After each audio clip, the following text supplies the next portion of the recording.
My name is Tay. And I'm T. And we're T and Tay. Sister. Hi. Yes, okay. Back once again. And we have another topic. We definitely do. Are coworkers friends? Are coworkers friends? So I guess the first question should be, should coworkers ever be considered as friends? Like we was having this discussion earlier, and I'll say I'm 50-50 because I'll say one coworker that's my good friend to this day. Okay. But it's still a lot of things that we don't do because we're friends. Right. And I think it's because we were first coworkers. If that makes any sense. I got you. I do believe that coworkers have the potential to become friends. I do. I also think it also depends on your personality as well. It does. So I never go into any type of job or any type of situation thinking that I'm going to make friends of coworkers. I always keep friendships and coworkerships separate. Always. Listen to what she's saying, because that's very true. So if I ever come across a coworker that can blur the lines of coworker to friend, then that coworker I cherish. That coworker I cherish. And please don't get coworker friends mixed up with friends. I agree. That's the reason why they're called coworker friends. Exactly. Or work friends. Yeah. Because you might mess around and be so cool with your coworkers that you might be like, we should go have a drink together. But then realize that's a big mistake. Absolutely. Yeah. So I'm gonna think one thing that can blur a line of a coworker in a friendship is trust. Trust. But first I have to establish work trust with you. Because if I can't trust you at work, I can't trust you nowhere. You have to establish work trust. Yeah. Something had to happen, had to be some type of an event where that person has your back. Absolutely. Or it was just a trust thing. Like you knew that nobody else would had your back like that, but this certain person did. Yeah, absolutely. And you were like, oh, okay. I can trust this person. I think I can trust this person. And there's the things that you can do to get X'd off a friendship as a coworker, or to be not trusted as a coworker. Those things are very, very minute. Very, very minute. It does not take much for you to get X'd out of my trust book. I came into work 7 minutes late. When I came into work, you said, "There you are." Okay. You're cut. I think it depends on the atmosphere and where you work as well. You're cut off because why are you saying "there I am" so loud? So you was waiting for me? He was waiting for me, so now there was other people around you waiting for me? So now you talking about some "there I am" so loud. What if the next person in the cubicle over is like, who's here? Let me just look. What time is it? Are you serious? Are you serious? You are cut. Look, boom. You're already cut immediately off the trust list. I came into work, I had this person say, she was like, "Oh, okay, you're here." I'm sure it wasn't something she did on purpose, but she was like, "Oh, okay, you're here." Boom. I said, "Whoa, what'd you look at your watch for?" Okay, so there we go. This is definitely an advice video, because some people might not know this. I'm saying. My thing is, trusting is also a thing. What she's saying, the things that she's saying, it might sound little, but that's some serious kind of stuff. It goes a long way. You know what I'm saying? You should have your work friend should be where you could be like this. Automatically. It's here. It's here. Like, I didn't have to say nothing. We was already right here. Matter of fact, when I saw you come in, I didn't even stop and say what's up to you because I saw the intensity in your walk, so I knew you was a couple minutes late, so I'm not going to put you on blast. I'm just going to pull up on you later. What up, work homie? I need to have the kind of work homie that hit me up on a text or phone and was like, "I know you late. I already swiped you in." Hey. Then Mr. Already swiped you in. When I came in the room and you gave me the I already knew not to ask for the paper, but to just sit right down and start working. You know what I'm saying? I already set this up for you. Instantly. Already picked this up for you. Instantly. Already had your copies ready. You need to have that type of work friend that already calls you and let you know what the situation is before you even walk in the room. I'm trying to tell you. Boom. The manager, the boss man is already up in the building. Exactly. Boss man is in the building. You need to have the kind of work homies that's going to be your work homies when ain't nobody around. Okay? Somebody asks you where I'm at. You immediately say, "I just left." You need to have a work friend that you already have confidence in. Yeah. You need to have a work friend that you be like, "You know what? I know they got my back." Instantly. vice versa. Instantly. Like, you have no worries because you have that 1 or 2 work friends. I say for me, it was always between maybe 1 to 3. Yeah. And we already was like this. Yeah, I have to agree. I had we already instantly had each other's back. No question asked. We already know what's up. We already know what the situation is. I see you. I got you. Don't trip. Don't trip. Yeah. Yeah. Those are the kind of work friends that can blur the lines of real friend life. Because when my work friend exhibits things that I would expect a real life, everyday, out of work friend to do, then I can trust that person, we good to go. Okay? Mm-hmm. When the work homie pull me to the side, just me to the side, not a group, not a whole, hey, I heard so-and-so was saying X, Y, and Z. Look, I'm just saying, I don't know what your situation is, but just watch your own back. Thank you, work Take homie. some notes on this. So, I think it's okay to have work friends. It is. The work friends that we just named off. Exactly. You have work homies. Yeah. Okay? That's fine. And but everybody ain't your friend. They're not your friend. And be careful. Be careful when you blur the lines. Because I haven't really had too many coworkers that I blurred the lines of friendship with and hung out with them as friends. But I have had coworkers that I've hung out with outside of work. Okay. But we still had coworker hanging out. Okay. I wouldn't dare blur. I wouldn't bring my regular friends to come hang out with me and my coworkers. No, I'm gonna bring other coworker friends. Okay. What she said makes completely sense. Mm-hmm. Because I have a coworker friend to this day, and I never like invited him over to like a family barbecue. Yeah. I'm not saying there's nothing wrong with that, but that's just the kind of relationship that we had, and you need to know what that relationship is before you like extend yourself outside of it. Absolutely. If that makes any sense. Absolutely. And that is also the case with social media as well. Your coworkers don't always need to follow you on social media. I'm telling you right now, the only coworkers that I allow to follow me on social media is the coworkers that I trust to keep social media. And honestly, I had experience with that where I had to actually take some people off my social media platform.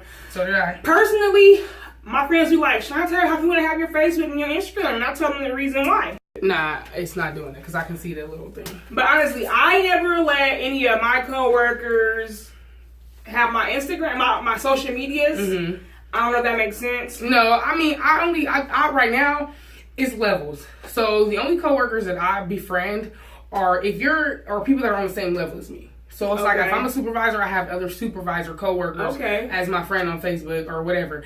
If they're not on the same level as me and I knew them prior, because I had that. I've had jobs where I was friends with a person, I didn't know they worked there. I got there. I mean, I'm already friends with them. Okay, that makes sense. They already kind of know you. Exactly. Yeah. But for new friendships, I'm sorry. Once I go to that next level in workhood, I mean, you may or may not get dropped off. It depends on what the situation is. It depends on how much I can trust you. I agree. A lot of the coworkers that I have that has my social media is because we don't work with each other no more. Or that. But when we were working together, they was like, "What's up, Shantae? Can I have your Facebook?" I just be like, I told them my social medias is just for family. Exactly. It was just for family. I just give them a reason why. You don't hurt any feelings. But for me, it was just for family. Because and this is good for people who don't know, but for those of you who do, it's like social media is just that. It's social media. I don't need you to come talk to me about something that happened on Facebook or Instagram. If you're curious about something that happened on Facebook or Instagram, ask me on Facebook or damn Instagram.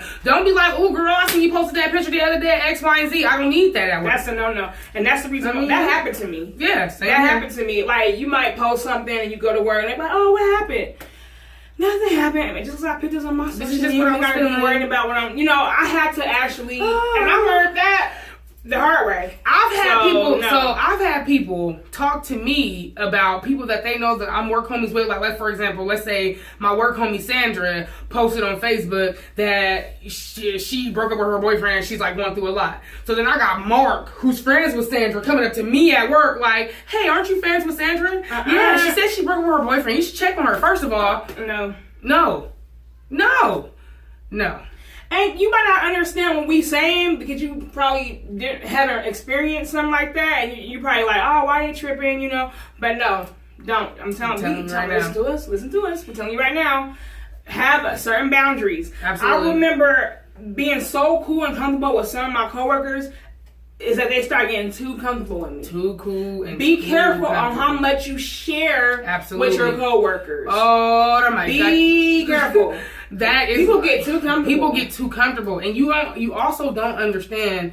You gotta understand loyalty and people's loyalty, and some people are not capable or understand your form of loyalty. Mm-hmm. Okay, because you might tell somebody something, and you might even say to that person, "Hey, this is between me and you," but that person might not have it in them to hold that water. They may not be able to, or they might not have thought it was that big a deal. Some people just talk. Some people, and then it's like I said, it's very small. You might have a person that says, "Oh, I knew so and so. I know them from from back in the day," and that might not be something that I wanted everybody to know. That part, and be careful how much somebody is comfortable to share with you, especially if you don't know them. That was one of my things, and I'm gonna be honest with you. I just started a new job. Yeah, and I'm a type of person. I'm quiet. I'm quiet until I get to know you. You got some people that just want to come in and be friendly and make friends with everybody. There's nothing wrong with that. Just be careful. But I'm a type of person. I like to observe the situation, the environment, the people. And the first thing that I notice, and I will cut you off real quick, is if you start running your mouth about certain things that one, I didn't ask about. Two, I know ain't my business. Hello. And you're okay to talk to me about it. And three, it's somebody else's business. You know what I'm saying? When I hear somebody, it's one thing to hear somebody tell somebody else's business. Because if I hear somebody telling somebody else's business, I'm just going to call them a gossiper and make sure my business never passed their mouth. Hello. But the thing that I get the most worried about is people that are so willing to tell their own business. Because if you telling your own business, you for sure gonna tell my business, and if you telling my business, you gonna tell. If you tell everybody else's business, you for sure telling my business. She's exactly right. So I'm cool with that. And it could be any business. People always ask me, "Oh, what's your fiance's name? What's your fiance's name? What's your fiance's name?" None of your motherfucking business. Period. Why do you want to know this person's name? None of your business. But they're not even. Here's my thing. If you're not in a position to even ask me a question like that, it's just like, no. If you don't already know, me and you not that cool. If you don't already know, and I've been working with you for X amount of time, it's not for you to know. But see, you know what people do? They'll ask you certain questions to figure out your status. Exactly. Like, for example, I have kids. They'll be like, oh, trying to make a little hint. Oh, who are they staying with? Or, like making a little comment, like, where's their dad? Like, are they going to be staying with with your husband? Or your father's family? Don't worry about my status. Exactly. Don't worry about if I'm married or where's my kid's fathers. But don't try to be half-ass slick and ask me a question.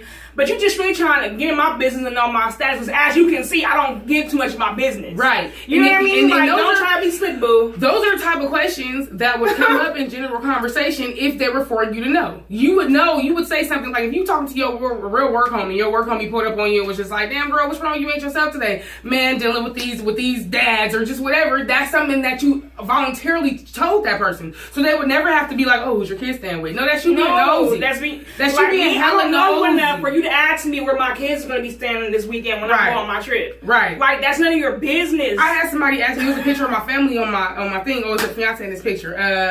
They still trying to figure out who your fiance is. Like, they trying to pick the person out of the picture. Yeah, like, you didn't even tell them yet. You didn't even tell them. It's none of your business. Exactly. It's like, that's not obviously you wasn't cool enough, or you're not in that situation or in that status where I can tell you my business to that level. And plus, so don't try to be slick and try to ask me a question where you can get an answer of my business that I have not even shared with your ass. And why? Why do you want to know? Is it going to change me? Is it going to change who I am? No. Is it going to change what you feel about me? Is it going to change how I act? Is it going to change how I look? Is it going to change how I smell? Nosy. They just being nosy. It's just nosy. They want to know your business because they're so open and easy to share their business, and or other people share their business so easily. Yeah, that's another thing you got to look out for. Look out for people who act like work is life. Oh my goodness. Look out for people who act like work is life. Because when people get to acting like work is life, then they start blurring the lines of work and life. I don't care about your life. This is work. Yeah. And even when it comes down to work, it's just like, okay, you was late 15 days in a row. Well, you know my situation. I do. As well as you. Yeah. I have a coworker that would sit up and tell me all her business. Mm-hmm. And the first thing in my head is, me and you was not cool enough like that for you to share your life with me like that. So in my head, I'm thinking, what's the motive? This is not something I want to hear at work. I'm the type of person, okay, if you're comfortable enough with me to share your business with me, I will listen. But at the same time, it's like, one, I don't care. Two, we're at work. Right. And certain things you don't need to share at work. Unless you are my work friend. And you would know if you're my work friend. Exactly. And don't get me wrong, we all got a work-life balance that we have to take on. And there are moments where somebody might feel comfortable enough to confide in you. And then by all means, this is not something that we should be doing at work, but I get it. You're not feeling good. Hey, come here. Let me give you a quick shoulder. All right, we're done with that. Break, homie, get back to work. Mm-hmm. But it's just like that shouldn't be every day. That's why I say watch out for people who act like work is life. I agree. Because it's not. And I mean, take this as a lesson learned, because we've been working for a while. Yeah. And we can bring up these certain issues. Absolutely. But you might be new in the workforce, new in the work environment, mm-hmm. and you probably don't understand, you probably don't get it. Right. If I was to give you any advice, and my mom has taught me this, and I'll teach my kids, mm-hmm. everybody is not your friend. Everybody ain't your friend. It would have to be a test of time. It had to be a situation where you could be like, you know what, I trust that person. I trust this person. This person cool. This person's alright. This person's my work friend. Exactly. Please sort out the differences. There's levels, ladies and gentlemen. There is levels. There's levels to it, and you have to be comfortable enough with the levels to not allow them to be blurred. And feelings might get hurt. Feelings might very well get hurt. But you know what? At the end of the day, I can't take my work. If something happens to me at work, I can't bring my work homie up and be like, hey, come here, boss. This was something that me and my work homie had. No, it's bad. Mm-hmm. So it's like, you got to do what you need to do to protect you, and you can't trust people. Like you said, your advice was everybody ain't your friend. I agree with that. Everybody's not your friend. Everybody's not your friend. My piece of advice for work, and I've said it time and time again before, there is somebody always watching and listening. And if they watching and they listening, best believe they telling. Simple as that. Mm-hmm. So when you at work having sidebar conversations with your work homie, even with your work homies, with that too. When you at work just chewing the fat, just chopping it up. When you at work sharing stuff that you might not need to be sharing, just remember that there's always somebody listening. It is always. I strongly believe is go to work, get your check, and then go home. Do your 8 and hit the gate. Do your 9 to 5 and go home. Simple. When you want to hang out, you want somebody to confide in. Go find you some real friends, regular friends, some back in the days friends. Mm-hmm. Work is not high school, although in so many scenarios, if you are fortunate enough, because don't get me wrong, I've had a job to where like we were actually so cool. It really was like a family. When I worked at AT&T, it was really like a family. So it's like if you got your work homies and it's really like that, then by all means, I'm not discouraging that. Just know who you can and can't trust. Yeah, just be careful. But don't start a new job thinking you're gonna have that same type of situation if you had one at the last one. Every job, every scenario is a new situation. Every time you get a new manager, every time you get a new employee, just whatever it is, you got to start that process all over again. Just be careful and just be smart. Simple as Honestly, just be careful and be smart. At the end of the day, you got to have your own back sometimes. Hello. Everybody ain't your friend. Everybody is not. And one more thing. There's just one last thing I want to say. You have to watch your language at work, too. Because I had a situation where I had said something like, you ain't never at work. And it's just like, hold on. First of all, keep your waistline down. What you mean I ain't never at work? Because like I said, somebody's always listening somewhere. So you might get that one person that's like, you know what? Let me check the schedule. Let me see if that person's ever at work. So be careful with your lingo. Just keep you... Look, just put that out there. That was my last tidbit. Anything else on the subject? Get your check and go home. Hello. Trust me when I say this. Do your 8 and hit the gate. Comment below. You feel me? Let us know if you've ever had a situation, or if you feel different or indifferent, or if you found your best friend in your life at work. Then by all means, comment below. Let us know what your experiences was. Also, let us know what other type of subjects you want to hear. A subject or something that you're dealing with, and we can bring it up in the video, and that could be the discussion. Comment below. Please let us know. Yeah, that'll be really good. What would you like to hear our opinion on? I'll give you my little 2 cents. Hey, I got to 2 cents. Always be you. Always be beautiful. Love yourself. And always be yourself. If I'm ugly, your mama ugly. Period. And your sister. And your daughter. And your bald-headed granny. Ha ha!